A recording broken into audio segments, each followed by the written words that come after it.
Bon, je suis heureux de vous présenter nos invités dans un instant avec Sylvie Granger et Serge Bertin. On va parler de femmes en Sarthe. Vous êtes un spécialiste. Des femmes, oui. Ah, c'est ça.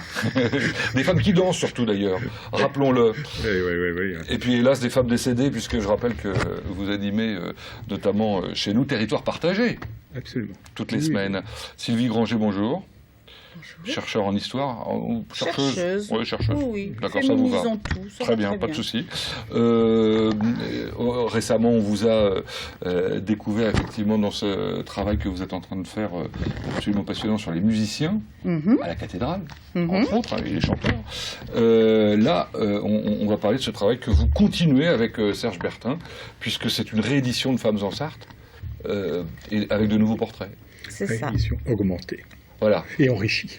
C'est comme la Corrigé et actualisé. Ah, corrigé aussi. Oui. Il y avait des erreurs alors, c'est ça que ça veut dire. Non, mais Non. des dames sont décédées. Ah oui, évidemment, hélas. Oui, et certaines réalités ont quelque peu changé aussi. On a modifié par-ci, par-là des phrases. On en parle dans un instant, si vous le voulez bien, après avoir découvert celui qui vous fait face et qui est Alain Gervais. Bonjour. Bonjour. Alain Gervais, vous présidez une association qui fête ses 30 ans, le groupe Étival Solidarité Tiers-Monde. Depuis le début, vous présidez depuis le début? Non, je suis le deuxième président. Ah bon, ça ne change pas souvent le président. Il y a une longévité dans la direction de cette association, et ce qui en fait, je crois, sa force, puisqu'il y a, en dehors du président, d'autres membres fondateurs de l'association, dont je suis aussi. Alors, le groupe Étival Solidarité Tiers-Monde, comme son nom l'indique, s'occupe de solidarité. À l'époque, on disait Tiers-Monde, ça se dit plus, ça, maintenant. Ça ne se dit plus, mais on s'est On posé... dit quoi? On dit pays en voie de développement? Oui, voilà. Émergent, enfin bon. Bon, là, en l'occurrence, on parle avec bon, vous on s'est posé la question de changer de nom, mais le sigle est assez connu et donc c'est très difficile de changer lorsqu'un sigle est connu. Bon, en l'occurrence, pour vous, c'est surtout le Burkina Faso. Hein. Voilà, donc on a centré notre action sur le Burkina Faso dans un souci à la fois d'efficacité, surtout, et d'un pays relativement accueillant. Alors c'est parti d'Étival, tout ça, ça se développe un peu autour, on va en parler dans un instant. Vous êtes en coopération avec Béret? Voilà, donc nous sommes en partenariat, puisque bon, le statut d'association ne nous donne pas la possibilité de coopération, mais les communes d'Étival et de Fillé-sur-Sarthe sont elles en coopération décentralisée.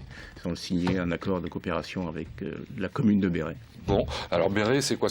Alors Béret, c'est la brousse, c'est 21 villages qui constituent une communauté de communes à l'équivalent de chez nous, un rassemblement, 30 000 habitants. Ouais, 30 000 habitants, c'est quand même beaucoup. Hein. Voilà. Et c'est aujourd'hui. C'est la brousse un peu dense quand même en termes d'habitation. Ah oui, mais c'est sur quand même une surface assez importante. Ça fait sur 50 km, 20 km de large. C'est dans quelle partie du Burkina? C'est vers le sud-est, à 70 km, 80 km de Ouagadougou, la capitale. Voilà. Alors vous travaillez depuis une trentaine d'années maintenant. Ça vous vaut d'être médaillé de l'Ordre du Mérite? Oui, on est chevalier de l'Ordre du Mérite burkinabé. Burkinabé, hein. Oui, burkinabé. Faut le préciser. Voilà. Mais c'est la reconnaissance du pays. Bien sûr, bien sûr. Et donc vous faites des actions humanitaires, caritatives, des actions de développement? On est dans le développement concret, c'est-à-dire que par exemple actuellement on est sur 2 opérations assez importantes qui seront les plus importantes qu'on aura menées. Un projet économique d'appui à la filière miel, un projet... Alors ça c'est intéressant parce que vous avez pu le développer à la suite d'une étude qui avait été faite par un étudiant d'ici, à l'Université du Maine, non? Oui, pas Université du Maine cette fois-ci, parce qu'on n'avait pas trouvé, parce qu'il n'y a pas eu de candidats. On a trouvé des candidats à Lyon, mais bon, c'est parce que les candidats ne sont pas présentés ici. D'accord. Et donc il a fait une étude pour... On fait tous les 4 à 5 ans, on fait un audit sur les potentialités du secteur et en même temps les besoins qui sont exprimés par les populations, les groupements, à la fois sociologiques, économiques, enfin l'ensemble du territoire est observé sur beaucoup de paramètres. Cette étude est aussi bien sûr partagée avec les autorités locales et après on décide des actions qui sont à mener. Donc là, en l'occurrence, c'est le développement de la filière miel. Donc ça veut dire qu'il y a des abeilles. Voilà. Là-bas, il n'y a pas de pesticides qui... Oh, il y en a un peu aussi. Bon. Oui, bien sûr. Le coton n'est pas toujours cultivé sans pesticides. Voilà. Donc depuis combien de temps? Donc en même temps qu'en fait, la filière miel, Oui. depuis, c'est un programme qui a démarré il y a à peu près de 6 mois, qui vise à former 150 apiculteurs, leur fournir du matériel et leur construire une miellerie. Qui C'est ensuite, 90 000 € sur 3 ans. très bien, qui ensuite va être commercialisé où? Bien sûr, on a un partenaire technique qui va assurer la commercialisation. C'est un partenaire qui a déjà 2000 apiculteurs dans son escarcelle de commercialisation et qui commerce sur les villes et sur tout l'ouest de l'Afrique de l'Ouest. Alors bon, vous avez goûté au miel burkinabé? Oui, bien sûr. Oui. Et alors, il est différent de notre miel à nous? Oui, Assez... il y a des saveurs différentes. Hein. Le miel d'acacia, là-bas, n'est pas le même. Le miel de karité, c'est pas quelque chose qu'on va trouver chez nous, et ainsi de suite. Les essences locales, là-bas, sont différentes. Alors, donc ça, c'est une des deux actions. Oui, l'autre action, c'est un projet purement basique, qui est l'accès à l'eau. Là, l'accès à l'eau. Encore aujourd'hui, on a encore des difficultés. Oui, encore parce que, attendez, moi, je sais pas, il y a 30 ans, il y a 40 ans, on parlait déjà d'action dans ce domaine, donc ça veut dire qu'on n'a toujours pas résolu le problème. C'est l'accès à l'eau, c'est des choses assez basiques, qui sont des forages à construire et à rénover, puisque bon... la problématique en Afrique, c'est souvent les problèmes d'entretien, l'organisation du secteur de l'eau. Et donc, en même temps qu'on va faire des investissements, on fait toute une partie de gestion de l'eau, création de comités d'eau, formation de ces comités d'eau, formation aussi des élus municipaux pour qu'ils intègrent le problème de la problématique de l'eau et que derrière, ils créent un service de l'eau. Donc c'est 250 000 € quand même sur 2 à 3 ans. Alors je crois que vous êtes alors je sais pas si c'est ce projet qui est financé par la Fondation de France. Alors la Fondation de France a été éligible sur le projet miel. Ah, miel, d'accord. À 50%, ce qui est quand même pas mal. Oui, bien sûr. Donc c'est du sérieux tout ça quand même. Il faut aller chercher des dossiers, donc il faut présenter des dossiers sérieux. Donc le projet eau, par exemple, l'agence de l'eau. Bretagne Pays de Loire, 100 000 € quand même. Oui. Donc, oui. Il faut que ça tienne la route. Alors, vous avez des gens qui vont là-bas? Le conseil d'administration va régulièrement là-bas, par rotation. Pour vérifier que tout ça pour avoir des échanges sur les programmes à construire, pour vérifier aussi un peu ce qui se passe. Mais on a aussi un représentant local qui, pour nous, élabore, assure la relation avec les autorités et les partenaires techniques qui nous font les projets. Et qui sera prochainement ici, justement, à l'occasion de ses 30 ans. Qui arrive le 1er avril. Alors, il s'appelle Saïdou Ouedraogo. Beaucoup. C'est connu comme nom. Oui, on le verra ici. Il sera l'invité de l'info. Je vous le confirme d'ailleurs. Voilà, je ne l'avais pas dit quand il sera là. Donc le 2 avril, il arrive à ce moment-là, je crois. Donc qu'est-ce qui va se passer autour de ces 30 ans? Alors ces 30 ans. Les manifestations sont ouvertes à tous. Hein. Bien sûr, c'est au contraire. Plus on sera, mieux ça vaudra. Il y a plusieurs volets. Il y a des volets à la fois festifs et des fois un peu plus sérieux. Ça commence par un volet plutôt sérieux, qui est un débat sur la coopération décentralisée, qui se tiendra le 2 avril à Fillers-sur-Sarthe, à la salle du temps libre. Alors où on parlera de coopération aussi bien avec le Burkina que le Mali, que le Sénégal, parce qu'il y a plein de villes qui seront présentes. En fait, le but, c'est que des gens qui ont beaucoup plus d'expérience dans le domaine de la coopération décentralisée, que je rappelle, qui est un domaine des communes,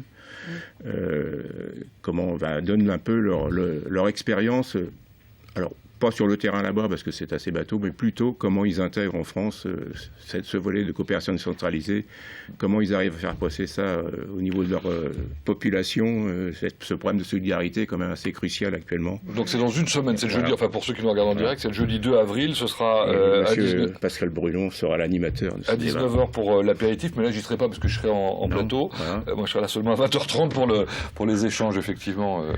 On présentera sur la période d'avant l'association à travers notre exposition qui sera ici installée. Alors après un pique-nique libre à Moulinsart le lundi de Pâques, c'est ça, hein, voilà. Le 6 avril. Avec la présence de notre représentant Saïdou, en fait c'est pour avoir un peu un échange, un pique-nique qui va être suivi d'une randonnée pédestre autour de Fillers-sur-Sarthe et du canal. Mais facile, 5 km seulement, tranquille, il fera beau en plus. Oui, j'espère. C'est de la convivialité pour parler de solidarité. Il serait bien de parler d'Afrique, on va peut-être voir quelques images, et notamment, vous avez ramené un petit film de 10 secondes de danse, là, c'est toujours sympathique. Ah, on ne l'a pas, me dit-on, c'est dommage. Donc, à la salle polyvalente d'Étival, c'est le 11 avril, soirée africaine. Alors, le 11 avril, c'est la soirée finale pour ces 30 ans, avec, on espère, bien sûr, du monde. Donc, ça se passe à 19h30 à la salle polyvalente, avec un repas africain, précédé, bien sûr, d'un apéritif africain, bissap et gingembre. Ah, oui. Le gingembre, ça a des vertus, ça, je crois. Un peu, savoir, oui. Normalement. Enfin, bon, vous vous renseignerez sur Internet. Vérifier.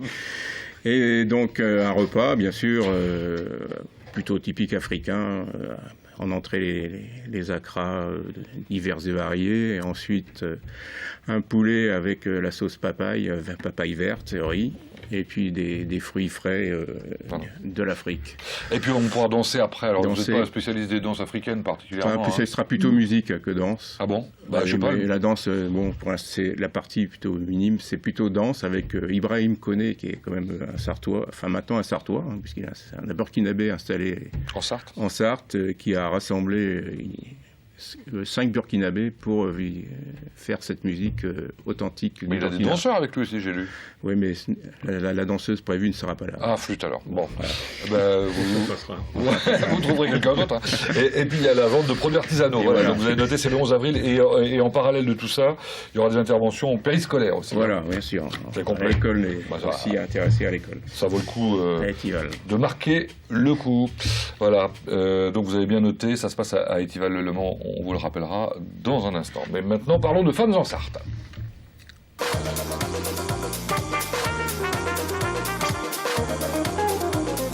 Voilà, des femmes en Sarthe. Elles étaient plus de 100 dans la première édition. C'est difficile de compter, en fait, vraiment, parce qu'on a aussi plusieurs portraits qui sont des portraits collectifs. Les sorcières. Les sorcières, les femmes de 14. Alors là, elles sont très, très nombreuses. Les sœurs Papin. Oui, elles ne sont que 2, elles. Par contre, on peut compter. Les femmes des tabacs. Les ouvrières des tabacs, exactement, voilà. Donc il y a aussi des portraits collectifs qui font qu'il y avait 118 portraits dans la première édition, mais combien de femmes? Beaucoup plus que 118. Et là, on a rajouté 16 portraits. Bon, où là, les femmes sont seules, en revanche, je crois, oui, effectivement. Oui. Alors, j'ai pas bien compris les deux premiers, d'ailleurs, entre Anne, dite Ninon Chapeau, Ninon Chapeau, et l'autre, Anne Chapeau-Simon. On s'est fait plaisir. Ouais. On s'est fait un gros plaisir, c'est-à-dire que... Ce qui est quand même le principe. De se faire plaisir? Ah oui. Non, mais on a choisi... On se fait plaisir à le lire aussi. Ah ben c'est tant mieux, c'est ce qu'on souhaite. Non, on aime bien Louis Simon, Association des Amis de Louis Simon, et on s'est dit que la grande oubliée, c'était Madame Simon. Derrière un grand homme, il y a toujours une grande femme, c'est ça? Oui, c'est vrai.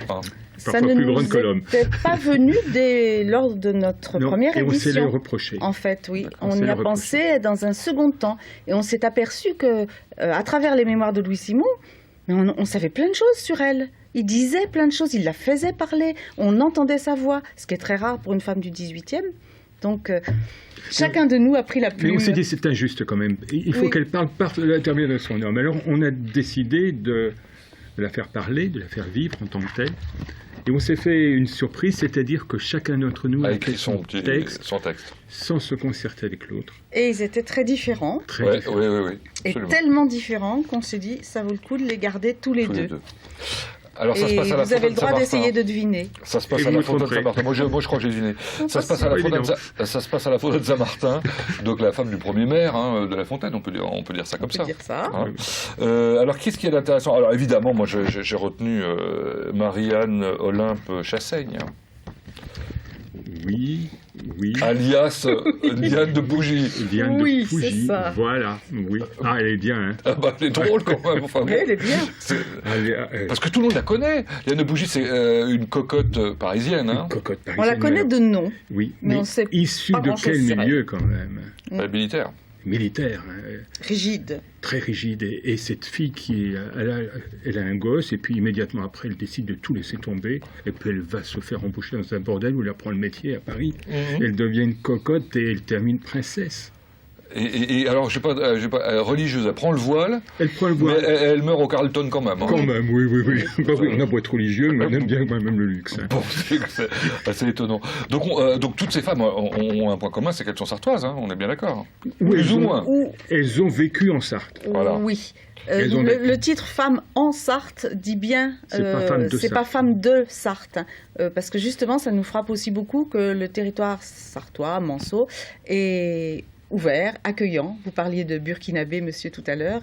Eh bien, nous avons aussi plein de talents féminins qui sont venus d'outre-Méditerranée, de loin. Alors, quelles sont celles que vous préférez dans les 16 que vous avez rajoutées? Yvonne Stockhausen. On ne peut pas répondre. Très bien.